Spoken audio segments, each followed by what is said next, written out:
In this video, we're going to do an example problem where we calculate internal energy and also calculate pressure volume work.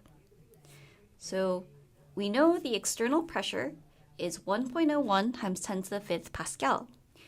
And our system is some balloon, let's say it's a balloon of argon gas. And initially our gas has a volume of 2.3 liters.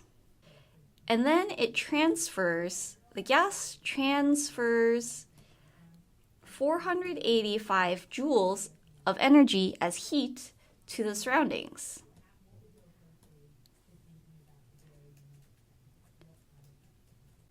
Once it does that, the final volume of our system is 2.05 liters.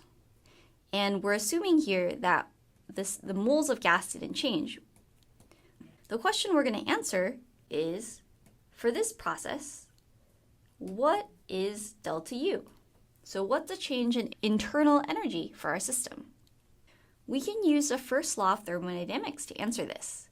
The first law tells us that the change in internal energy, delta U, is equal to the work done plus the heat transfer. Before we plug any numbers in here, the first thing I want to do is make sure I have a good idea of what signs everything should be. I think that's one of the trickiest things in these kind of problems. So here, since our system transferred energy to the surroundings and not the other way around, Q should be negative. Because when your system transfers energy to the surroundings, then its internal energy should go down. Work, on the other hand, since V2 is less than V1, the volume of our system went down, which means the surroundings had to do work on the gas to get the volume to decrease.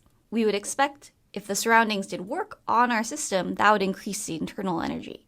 So that means the work done here is positive. We can also calculate work because we know the external pressure, we know it's constant, and work can be calculated as the external pressure times the change in volume. And we know both of those things. We know the external pressure and we know the initial and final volumes. So if we start plugging that in, we get that delta U is equal to negative 485 joules. So that's our heat. We know it should have a negative sign because the heat was transferred to the surroundings. So negative 485 joules minus, we should have a negative sign there, minus the external pressure, 1.01 times 10 to the 5th pascals. So that's our external pressure times our change in volume. So that's our final pressure, 2.05 liters, minus our initial pressure, which is 2.30 liters. We could at this point be like, okay, we figured it all out. We just have to stick all of these numbers in a calculator and we're done. And that's probably what my first instinct would often be. But there's one more thing that we should check before we actually plug in the numbers and have a party. And that's our units. We have our heat in terms of joules. We probably want our change in internal energy in terms of joules too. On this other side, we're calculating our work here, and we have pascals. So pascals times, so we have joules and joules. We have pascals times liters. So then the question is, okay, we're doing joules minus pascals times liters. We need to make sure that whatever we calculate here in terms of work also has units of joules. Otherwise, we'll be subtracting two things that don't have the same units, and that's bad. We'll have to do some sort of unit conversion first. So let's just double check that pascals times liters will give us joules. So the way I did this is by converting everything to the same units. So if you take joules, which is already SI units, we can actually simplify it more in terms of other SI units. So a joule is equal to 1 kilogram meters squared per second squared. So joules is equal to 1 joule is equal to 1 kilogram meter squared over second squared. 1 pascal, pascals are also SI units, and if we convert pascals to kilograms, meters, and seconds, we get that 1 pascal is 1 kilogram per meter second squared.